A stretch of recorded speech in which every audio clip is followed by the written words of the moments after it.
சலசலப்பு ஏற்பட்டாலும் அதை எதிர்கொள்ள தயாராக இருக்கீங்க, அதை எப்படி சார்? இல்ல, ஊடகங்கள் இதை ஊதி பெருக்குகின்றன. அதனால் எமது தோழர்களுக்கு நான் ஒரு நம்பிக்கையை கொடுத்தேன். அதாவது தேர்தல் அரசியலுக்காக நாங்கள் மாநாடு நடத்தவில்லை.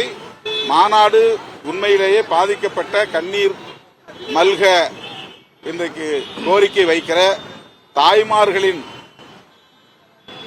எண்ணத்தை ஈடேற்றுவதற்காக, அவர்களின் விருப்பத்தை ஈடேற்றுவதற்காக இந்த மாநாடு நடைபெறுகிறது. அதை சொல்லுகிற இடத்தில் இவ்வாறு நான் சொன்னேன். நாங்கள் கூட்டணிக்காக இந்த கணக்கை போடவில்லை.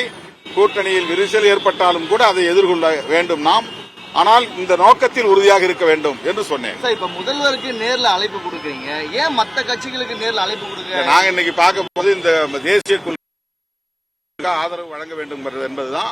மற்றபடி முதல்வர்கிட்ட பேசிட்டு முடிவு பண்ண சொல்லுங்க. முதல்வரின் சந்திப்புக்கு பிறகு பிற விவரங்கள் நேரில் அழைத்தால் மாநாட்டில் பங்கேற்க முடிவு செய்யப்படும் அதிமுக சொல்லியிருக்காங்க. நேரில் அழைத்தால் நாங்க எங்க கட்சியினுடைய முன்னணி தலைவர்களோடு கலந்து பேசிய பிறகு இது குறித்து முடிவு செய்வோம் என்று நான் ஏற்கனவே அறிவித்திருக்கிறேன். 2 நாட்களில் நாங்கள் கலந்து பேசுவோம். அரசியல் சார்பற்ற மாநாடு. ஆமா ஆமா ஆமா, அது வந்து எங்க மேடையில தான் நின்று பேசணும்னு இல்ல, எல்லாருமே சேர்ந்து குரல் கொடுக்கணுங்கிறதா எங்களுடைய அறைகூவல். அதனாலதான் எங்க மேடையில நிக்கிறதுல தான் பாமக பாஜகவை எங்களால் அழைக்க முடியாத நிலை இருக்கு அப்படின்னு நான் சொன்னோம். அவங்க மது ஒழிப்புல வந்து குரல் கொடுக்கறாங்க, எங்களோடு உடன்படுறாங்கிறதுல எங்களுக்கு எந்த மாற்று கருத்து இல்லை. பாமக மேல எங்களுக்கு வேற எந்த விமர்சனமும் கிடையாது. அவங்களோட சேர்ந்து செயல்பட முடியாத அளவுக்கு அவங்க தான் எங்களுக்கு நெருக்கடி கொடுத்தாங்க, நாங்க நெருக்கடி கொடுக்கல.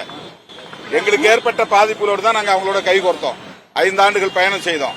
அதன் பிறகு திடீரென்று எங்களை எதிர்க்கக்கூடிய அளவுக்கு நாங்க ஒன்னும் அவங்கள மாதிரி ஒரு பெரிய சக்தியா இன்றைக்கு கிடையாது. அந்த நிலையில எங்களை வந்து கடுமையா எங்களை கார்னர் பண்ணி விடுதலை செய்வதற்கு எதிரான அவதூறுகளை பரப்பிய காரணத்தால் எங்கள் உயர்நிலை குழுவில் நாங்கள் எடுத்த முடிவை நான் திரும்ப சொல்றேன். பாமகவோட நட்பு கை குலுக்க தயாரா இருக்கா விசிகா? அது பார்ப்போம்.